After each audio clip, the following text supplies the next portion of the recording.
नमस्कार, मैं अभिषेक स्वागत करता हूं आपका के न्यूज के स्पेशल प्रोग्राम में, जहां हम बात करेंगे अपराध की। और ना सिर्फ अपराध, बल्कि चाहे किसी भी राजनीतिक दल की सरकार रही हो, लेकिन यह अपराध कभी नहीं रुका, कभी नहीं थमा, चाहे जेल की चार दीवारियों से ही क्यों ना संचालित हो रहा हो। और उत्तर प्रदेश की राजधानी आज इसकी बानगी बन गई है, जहां राजनीतिक रंजिश और बाहुबल के प्रदर्शन के लिए 40 गोलियां चलाई जाती हैं एक अपराधी पर, जो फिलहाल किसी केस में गवाही देने जा रहा था। और शायद इस गवाही के चलते सिंडिकेट यानी संगठित अपराध को खतरा था। यानी एक राजा के जाने के बाद दूसरा राजा गद्दी पर बैठना चाहता था। लिहाजा ना सिर्फ घटना को अंजाम दिया गया, बल्कि इस तरह से घटनाक्रम को अंजाम दिया गया कि पूरा उत्तर प्रदेश दहल गया। आइए आपका स्वागत करते हैं, इस चर्चा की शुरुआत करते हैं हमारे स्पेशल प्रोग्राम में यूपी पुलिस पर भारी धनंजय।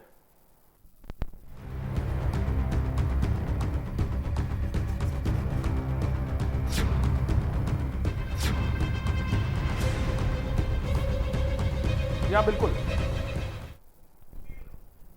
हमारे साथ आज बड़ा पैनल जुड़ा हुआ है।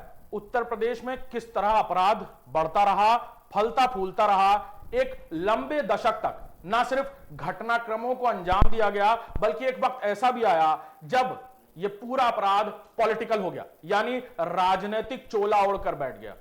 अब इन अपराधियों को पकड़ने या नोटिस भेजने की बात तो दूर है, इनसे पूछताछ करना भी बहुत मुश्किल हो गया है। वैसे ही कुछ आज भी देखने को मिला। उत्तर प्रदेश की राजधानी लखनऊ में जिस तरह से 40 गोलियां चलाकर एक पूर्व अधिकारी या कहा जाए कि एक पूर्व पॉलिटिशियन को जिस तरह से निशाना बनाया गया, और फिर यह कहा गया कि ना सिर्फ उनके लिए, उस अपराध को करने के लिए एक बड़ा सिंडिकेट, एक बड़ा संगठन लगा, और फिर नाम निकलकर सामने आता है माफिया डॉन धनंजय सिंह का। लिहाजा लखनऊ कमिश्नरेट की तरफ से धनंजय सिंह पर 25,000 का इनाम घोषित किया जाता है। कई सारी टीमें बनाई जाती हैं, कंपैरिजन किया जाता है मुख्तार अंसारी से, जो इस वक्त प्रदेश में मौजूद नहीं है। यह कहा जाता है कि धनंजय सिंह अब उस कुर्सी पर बैठने की कोशिश कर रहे हैं जहां कभी मुख्तार अंसारी बैठते थे, लिहाजा उन्हें रोकना बहुत जरूरी है। 25,000 का इनाम की घोषणा के बाद कयासें लगाई जा रही थी कि जल्द से जल्द धनंजय सिंह की गिरफ्तारी हो, लेकिन आज धनंजय सिंह प्रयागराज यानी तकरीबन 5 घंटे दूर उत्तर प्रदेश की राजधानी से पुलिस की आंख में धूल झोंकते हुए वकील की एक ड्रेस पहनकर कोर्ट में सरेंडर करते हैं अपने एक पुराने मुकदमे में। फिलहाल उन्हें 14 दिन की न्यायिक हिरासत पर भेजा गया है और नैनी जेल में भेजा गया है। देखना होगा लखनऊ कमिश्नरेट के हाथ वो कब तक आते हैं। फिलहाल इसी मुद्दे पर आज हम चर्चा करेंगे कि संगठित अपराध को आखिर बढ़ावा कौन दे रहा है। अगर राजनीतिक दल नहीं दे रहे तो आखिर कौन दे रहा है? कौन इन सारी साजिशों, इन खून की बहती नदियों के पीछे है? हमारे साथ पैनल जुड़ा हुआ है, उनसे बात करेंगे।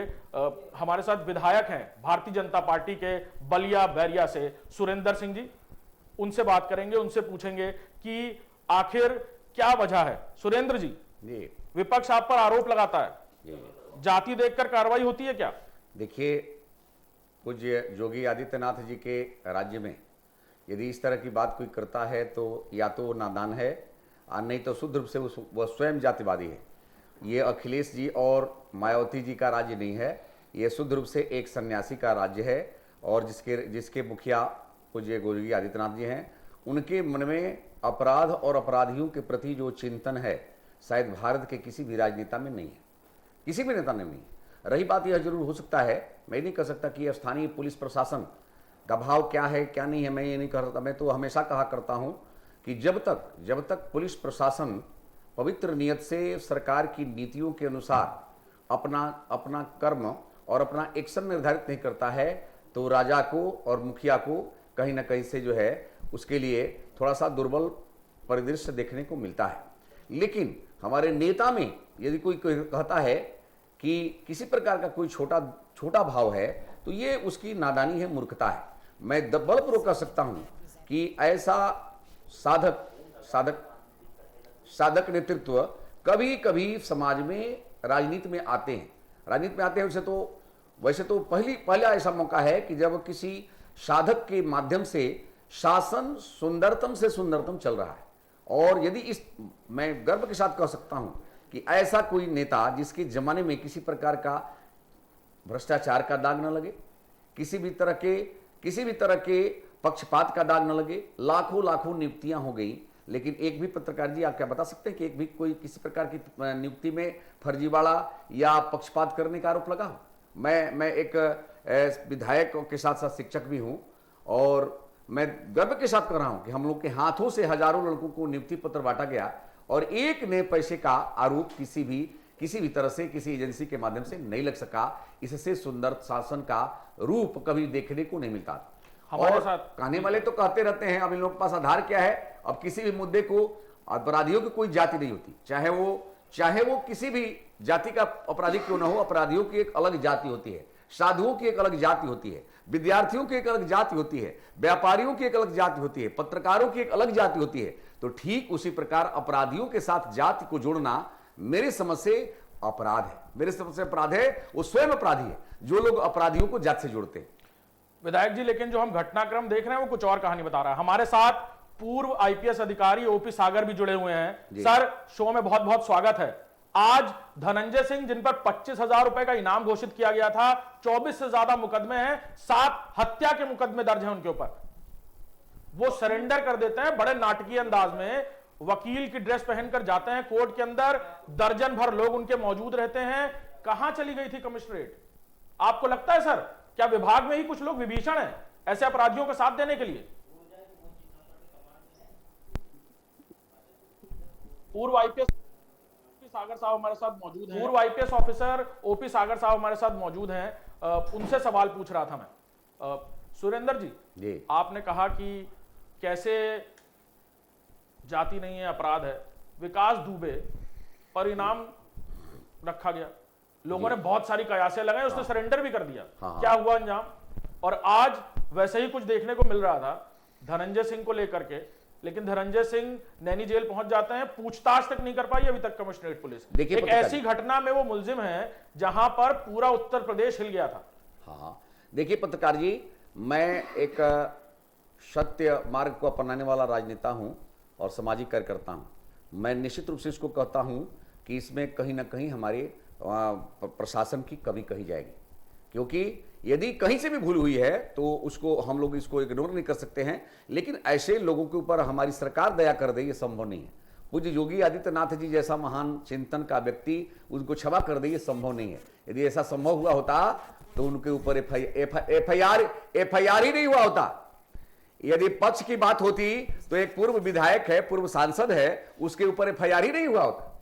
तो पक्ष तो वहीं से, आप सपा के राज्य में देखे होंगे कि 302 करने वाले लोगों पर मऊ में 84 लोगों की एक दिन में हत्या हुई थी। पत्रकार जी, शायद आपको याद होगा कि नहीं होगा, 84 लोगों की एक साथ हत्या हुई थी। और उन लोगों पर एफआईआर भी नहीं हुआ, उन लोगों पर एफआईआर भी नहीं हुआ। तो इसको कहते हैं पक्षपात। लेकिन केवल जो है, केवल बातों के माध्यम से केवल प्रमाणित करने की सरकार की नियत जो है इनके प्रति यू है, ये मैं मानने के लिए तैयार नहीं हूं। देखना तो देखिए ना, जातिवाद के जमाने में जब मुलायम सिंह यादव थे कि 302 करने वाले पर एफआईआर नहीं होता था, अपराध रैप करने वाले पर एफआईआर नहीं होता था। अपराध नहीं रुका, हम और भी बात करेंगे इस पर। अपराध नहीं रुका, और वही बानगी है उत्तर प्रदेश की राजधानी में कोई हिमाकत करता है 40 गोलियां चलाने की, और उसके बाद डॉक्टर इलाज भी कर देता है शूटर का, पुलिस को बहुत समय बाद पता चलता है, तब जाकर के किसी बाहुबली का नाम सामने आता है। और वो बाहुबली जो पहली बार इस तरह के मामलों में सामने नहीं आया, पहली बार गिरफ्तारी नहीं हुई। हाँ, ये जरूर है कि आज सत्ता का चोला ओढ़कर वो कहीं भी घूम फिर सकते हैं, कुछ भी कर सकते हैं, जेल की 4 दीवारियों से भी सिंडिकेट और अपराध को अघोषित तौर पर चला रहे हैं। देखिए पत्रकार जी, ये आपका अपना तर्क करने के लिए चिंतन हो सकता।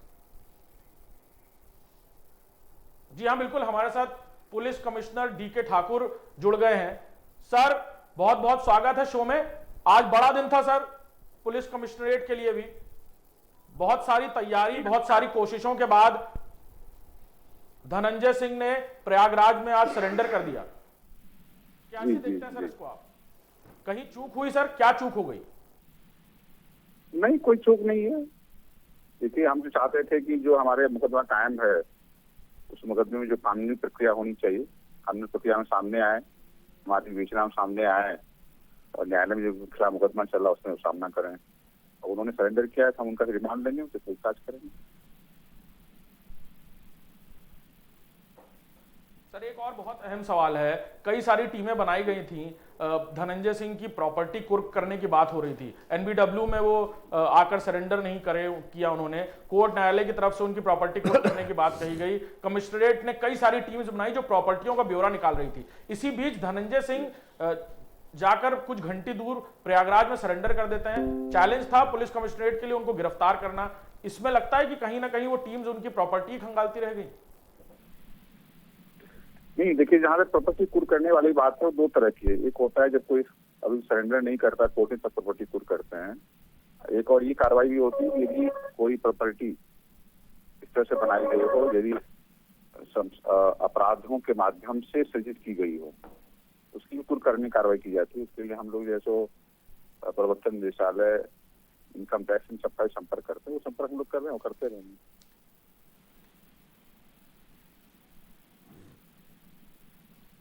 सर तो कब तक रिमांड में ले आएंगे आप, क्या लगता है सर? 14 दिन की न्यायिक हिरासत पर उन्हें नैनी जेल भेजा गया है और इस घटना में बाकायदा उनका नाम निकलकर सामने आया कि उन्होंने साजिश रची थी पूरे घटनाक्रम को अंजाम देने की।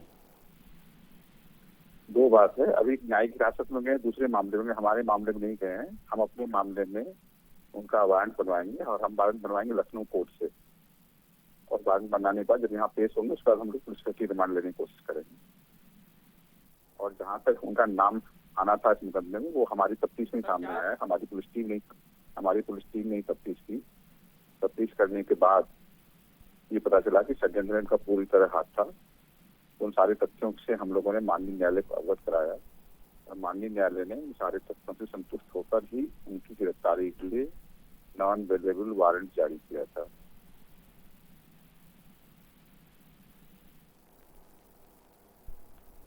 सर इतनी बड़ी घटना को अंजाम दिया गया, पूरा उत्तर प्रदेश दहल गया। धनंजय सिंह क्या मुख्तार अंसारी बनने की कोशिश कर रहे थे? इस तरह के अपराधियों को, पूर्वांचल की गैंग्स को समर्थन देने की कोशिश कर रहे थे, लॉजिस्टिक सपोर्ट देने की कोशिश कर रहे थे। क्या मुख्तार अंसारी की गद्दी पे बैठने की कोशिश कर रहे हैं धनंजय सिंह सर? मैं उस पर ज्यादा कमेंट नहीं करना चाहूंगा। मैं कुछ नहीं बताना चाहूंगा कि जो हमारे यहाँ घटना हुई उस घटना में षड्यंत्र का इनका हाथ निकला, उसमें हम लोग तफ्तीश कर रहे हैं और हम लोग पूरी कार्रवाई करेंगे।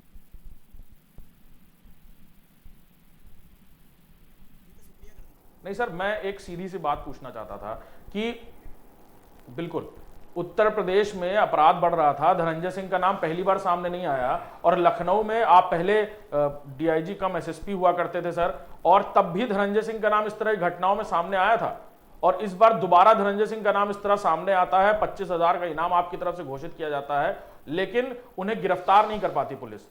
तो कहीं ना कहीं लगता है कि कुछ लोग हैं सिस्टम में, कहीं से उनको बैकअप दे रहे हैं, कहीं उनको सूचना दे रहे हैं, कोई विभीषण है सर?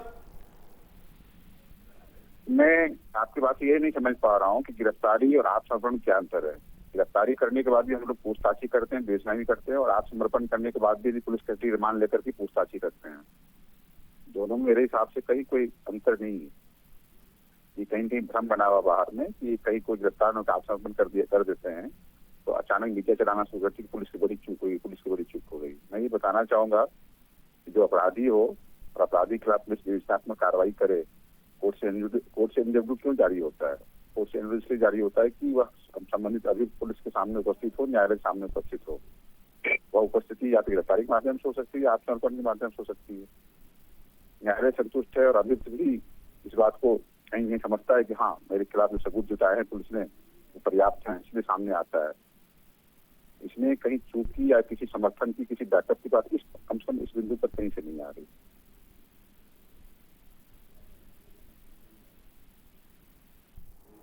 सर एक और बहुत अहम सवाल ये भी है कि क्या जल्द से जल्द धनंजय सिंह लखनऊ कमिश्नरेट के कटघरे में खड़े होंगे उन सवालों का जवाब देने के लिए? इसका भी प्रयास करेंगे आप लोग कानूनी प्रक्रिया के अनुसार?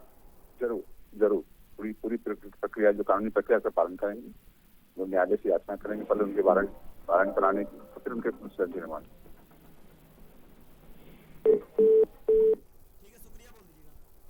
हमारे साथ बिल्कुल आईपीएस पूर्व आईपीएस अधिकारी ओपी सागर भी हमारे साथ जुड़े हुए हैं, उनसे सवाल करेंगे। सर, कमिश्नर साहब जुड़े हुए थे हमारे साथ, बता रहे थे डीके ठाकुर साहब कि कैसे क्या कार्रवाई की गई, कैसे घटनाक्रम को उन्होंने अंजाम दिया था और सरेंडर किया है, तो ऐसा नहीं कि पुलिस से चूक हो गई है। आप क्या सोचते हैं सर इस बारे में? बता रहे हैं ठीक है ठाकुर साहब, देखिए न्यायिक प्रक्रिया है, गिरफ्तार करें या आत्मसमर्पण करें। एक ओपी सागर क्यों ऐसा मान लेते हैं कि हमारे उन्होंने साथ जुड़े हुए हैं, उनसे सवाल पूछना चाहता हूं मैं कि सर, आपका बड़ा लंबा अनुभव रहा है पुलिसिंग में, क्या लगता है आपको अगर कोई अपराधी जिसके लिए पुलिस इतना लंबा सिस्टम लगाती है और अगर वो हाथ से निकलकर चला जाता है तो पुलिस की चूक नहीं है, ये वो सरेंडर कर दे रहा है, इसमें पुलिस की वाहवाही है। क्या सोचते हैं सर इस बारे में? आप, बड़ा लंबा अनुभव रहा है सर आपका। नहीं, वो बात सही है। क्या मेरी आवाज आपको मिल रही है? हेलो, जी हाँ, बिल्कुल मिल रही है। मेरी आवाज आप तक पहुंच रही है? बिल्कुल आवाज मिल रही है आपकी। हाँ, तो मैं ये कहना चाहूंगा, देखिए इसमें कोई पुलिस की अगर नजरों से ओझल होके वो लखनऊ की बजाय प्रयागराज में हाजिर हो जाता है या कहीं और भी कोई क्रिमिनल जो है, अक्सर पहले होता था कि रेलवे एक्ट में जो है कहीं बिना टिकट दिखा के अपने आप को हाजिर करा लेते थे क्योंकि एनकाउंटर का डर रहता था। जो एनकाउंटर का डर है एक ऐसा डर है जिसकी वजह से अच्छे क्रिमिनल ये सोचते हैं कि कहीं मैं ऐसा ना पुलिस मुझे पकड़ के मार दे, जबकि अमूमन ऐसा होता नहीं है। कोई इक्का दुक्का वारदात अलग बात है। तो मेरा ये है कि इसमें कोई शान कम नहीं हो गई है। अगर वो अपनी तिकड़म से, अपनी चालाकी से वकील का कोट पहन के और वो जो है आत्मसमर्पण कर लिया है तो सरेंडर होने दिए, आगे न्यायिक प्रक्रिया में तो सामने आ गए। अन्यथा पुलिस पे तोहमत लगती रहती कि देखिए अभी तक पर अरेस्ट नहीं हो पा रहे, फिर पुलिस जो है कोर्ट की चक्कर लगाती है कि 82 का वारंट ले ले, फिर 83 का वारंट ले, कुर्की करे।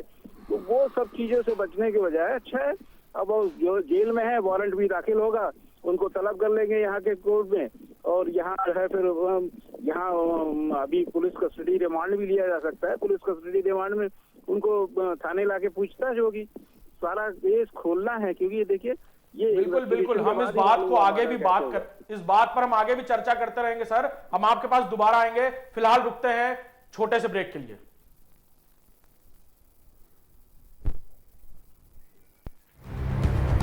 आप देख रहे हैं के न्यूज, खबरों का सारथी। आप देख रहे हैं के न्यूज, खबरों का सारथी।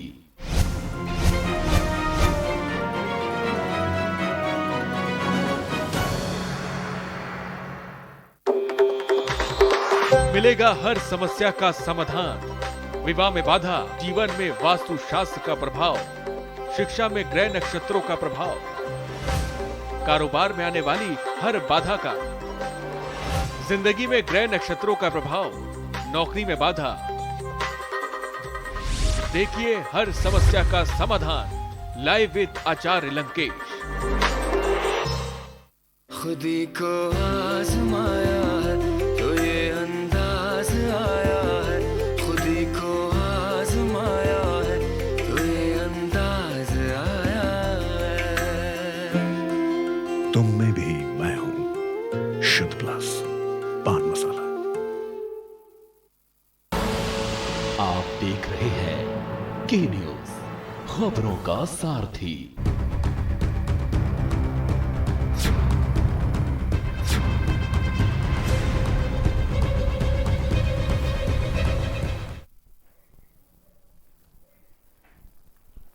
एक बार फिर स्वागत है आपका के न्यूज की इस विशेष पेशकश में। यूपी पुलिस पर भारी माफिया धनंजय, हम एक बार फिर स्वागत करते हैं। और हम बात कर रहे थे कि कैसे संगठित अपराध नहीं रुक पा रहा है, चाहे किसी भी राजनीतिक दल की उत्तर प्रदेश में सरकार रही हो, लंबे दशकों से, चाहे जेल की 4 दीवारियों की बात की जाए, चाहे दूसरे प्रदेश में दूसरी जेलों में बैठकर संगठित अपराध को संचालित करने की घटनाएं और घटनाक्रम सामने देखने को मिलते हैं, लेकिन अपराध कहीं से भी नहीं रुका है। हमारे साथ चर्चा में सभी पैनलिस्ट मौजूद हैं। पूर्व आईपीएस ऑफिसर, एक लंबे समय तक फील्ड पर काम करने वाले अधिकारी के रूप में ओपी सागर जी जाने जाते थे, उनसे मैं सवाल कर रहा था, वही उसी सवाल को दोबारा पूछूंगा। सर, आपको नहीं लगता कि किसी का सरेंडर कर देना, पुलिस की एक लंबी सोची समझी रणनीति के बाद 25,000 का इनाम घोषित करने के बाद किसी अपराधी का सरेंडर कर देना, राजधानी यानी खासतौर पर कमिश्नरेट जो सबसे हाईटेक पुलिसिंग का एक उदाहरण मानी जाती है, यह चूक नहीं है, गलती नहीं हो गई कहीं सर?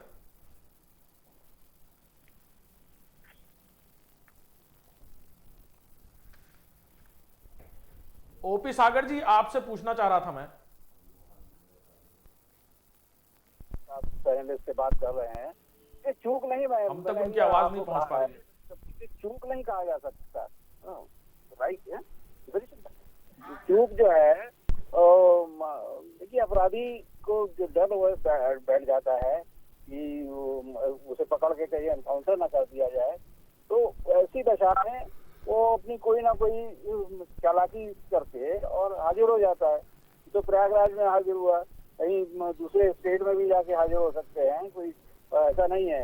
कोई छोटा मोटा क्राइम कर सकते हैं, जैसे मैंने बताया कि रेलवे एक्ट में कोई छोटा सा क्राइम किया तो जीआरपी से मिलके वहाँ अरेस्ट हो गए। उसके बाद में संबंधित थाने को सूचना आ जाती है कि वो वहाँ अरेस्ट है, तो यहाँ से वारंट भी चला जाता है। वारंट भी से वहाँ जो है प्रोडक्शन वारंट आएगा, वहाँ से उसको जेल में ट्रांसफर कर दिया जाएगा जहाँ से वो वांछित है। ये कोई ऐसा नहीं है, और इसमें पुलिस को वो नहीं करना चाहिए कि पुलिस की बहुत बड़ी खामी रही है। ठीक है, वो जब वहाँ है ही नहीं तो गिरफ्तार वहाँ लखनऊ में कैसे हो जाएगा? तो वो लखनऊ में नहीं रहा होगा। सर, संगठित अपराध आप बहुत बेहतर समझते हैं सर। संगठित अपराध होता ही यही है सर। संगठित अपराध का मतलब यह है कि जब उनको खतरा आए तो वो अपने पुराने किसी केस में बेल बॉन्ड तुड़वाकर वापस जेल के अंदर सुरक्षित बैठ जाएं। जब उन्हें लगे कि वो किसी मामले में फंस जाएंगे, उन्हें सामने हर चीज फेस करनी पड़ेगी और शायद पुलिस के कठिन और इस वक्त के समय को फेस करना पड़ेगा, जब एक के बाद एक एनकाउंटर की घटनाएं हम सुनते रहते हैं। ये समय फेस करने के लिए कोई भी अपराधी तैयार नहीं है। तो ये एक आसान रास्ता है कि पुराने किसी मुकदमे में बेल बॉन्ड तुड़वाकर आराम से सुरक्षित जेल की चार दीवारी में बैठकर अपने गुर्गों के साथ एक नई प्लानिंग, एक नए सिंडिकेट को तैयार किया जाए। ये भी एक पार्ट है सर इस पूरे सिंडिकेट का या संगठित अपराध की बात की जाए। आपने लंबे समय तक काम किया है सर। देखिए, संगठित अपराध संगठित अपराध देखिए, गिरोह दो या दो से अधिक, जैसे कि गैंगस्टर एक्ट में भी परिभाषा है, दो या दो से अधिक व्यक्ति एक साथ कोई ऐसा अपराध करते हैं और एक योजना बनाकर, तो वो संगठित अपराध की श्रेणी में आता है। ना कि ऐसे कोई घटना भी अगर कोई कर दे तो अपराधी तो हो ही जाएगा और वो विवेचना होगा, विवेचना होने के बाद में साक्ष्य संकलन होगा। ये हम कहते हैं कि ठीक है, न्यायिक प्रक्रिया में तो आया, अरेस्ट नहीं हुआ, ठीक है, वो जो है हाजिर हो गया तो सीधा सरेंडर कर दिया गया, तो इसको बुरा नहीं मानते, हम लोग नहीं बुरा मानते हैं, क्योंकि अब भाई इतनी बड़ी। सर, विकास दुबे ने एक तरफ सरेंडर किया था, आज धनंजय सिंह ने सरेंडर किया है सर। ये देखिए, विकास दुबे वाला आप विकास दुबे ने भी सरेंडर किया था सर। विकास दुबे ने सरेंडर किया। विकास दुबे का जो हाल हुआ, तो वो हाल मैं तो किसी तरीके से भी नहीं कहूंगा कि जस्टिफाइड है। अभी कहीं कोई जांच बाद में भी पड़ती है 10 साल, 12 साल, 30 साल बाद, और उसके बाद में 10-10, 20-20 पुलिस वाले जेल जाते हैं, बड़ा ही कष्टकारी रहता है। तो मेरा यही कहना है कि पुलिस कोई भी गैर कानूनी काम न करे, अपने हाथ को तो जो है किसी के खून से अनावश्यक रूप से न सनाए, कल को दिक्कत आ सकती है। ये बिल्कुल बिल्कुल। हमारे साथ पूर्व आईपीएस ओपी सागर जी थे, बता रहे थे कि कैसे पुलिस इस तरह के काम न करें। विधायक जी, सीधा सवाल है आपसे, सीधा सवाल पूछ रहा हूं। जी। एक तरफ जातिवाद का आरोप लगता है, विपक्ष लगाता है, और एक तरफ इस तरह की घटनाएं हम देखते हैं। विकास दुबे ने भी सरेंडर किया था, आज धनंजय सिंह ने सरेंडर किया। जी। दोनों अलग अलग घटनाएं हैं, दोनों अलग अलग के अपने अपने आपराधिक इतिहास थे। धनंजय सिंह के साथ पुलिस चाहती थी उन्हें गिरफ्तार करना, उनकी घर की संपत्तियों के लिए नोटिस उन्हें भेज रही थी। सब लोग कह रहे थे कि धनंजय सिंह की गिरफ्तारी नहीं हो पाएगी, और आज वो सच भी हो गया। जी देखिए पत्रकार जी, यह सत्ता के धार और हनक का ही परिणाम है कि बड़े बड़े उत्तर प्रदेश के माफिया कम से कम स्वेच्छया और अपने से चल करके बेस बदल करके और बेस बदल करके, कोई नारी बन के चला जाए, कोई साड़ी पहन के चला जाए, कोई कोट पहन करके चला जाए, कोई अपना बहुरुपया बन करके चला जाए, तो ये सत्ता का हनक ही कहा जाएगा। अभिषेक जी, आप लोग विद्वान हैं, तो कम से कम मान लीजिए कि आज वो दिन देखने को मिला अपराधियों को कि जो अपने ओरिजिनल वेश में सरेंडर नहीं कर रहे हैं, बल्कि नारी बन करके और मदारी बन करके जो है वो सरेंडर कर रहे हैं। तो ये सत्ता की सफल परिस्थिति कही जा सकती है। मैं ये नहीं कहता, देखिए मैं तो कहता हूं, मैं तो खुद जिस केस में उन्होंने सरेंडर किया है वो केस कोई पुराना मुकदमा था जिसमें उन्होंने बेल बॉन्ड तोड़वा दिया, उस मुकदमे में वो अब जेल चले गए। तो ये आप कल्पना करिए कि हमारी पुलिस से, हमारी सरकार से उनके मन में एक बहुत बड़ा भय था कि यदि इस मुकदमे में मैं सरेंडर पुलिस के यहां करता हूं तो हो सकता है कि जो है हमको पीड़ा पहुंचे या परेशान होना पड़े। तो जो समाज को दहलाने वाले लोग जब स्वयं दहल गए हों, तो ये पुलिस और सरकार की सफलता ही की जाएगी।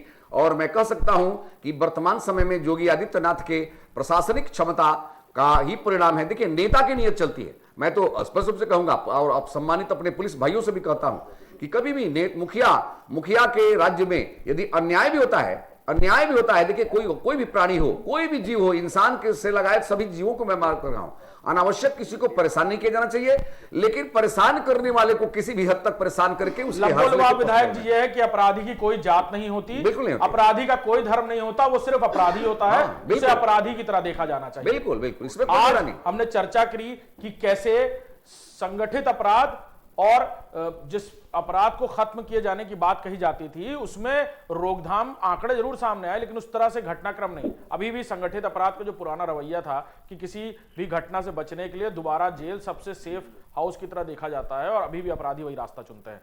आज की चर्चा में इतना ही। हमारे साथ पैनलिस्ट जुड़े हुए थे, उन सबका शुक्रिया। सुरेंद्र सिंह जी बलिया विधायक, उनका बहुत बहुत शुक्रिया। ओपी सागर साहब पूर्व आईपीएस ऑफिसर, आपका बहुत बहुत शुक्रिया। D K Thakur police commissioner Lucknow हमारे साथ जुड़े थे, उनका बहुत बहुत शुक्रिया। और आज की चर्चा हम यही समाप्त करते हैं, फिर मिलेंगे।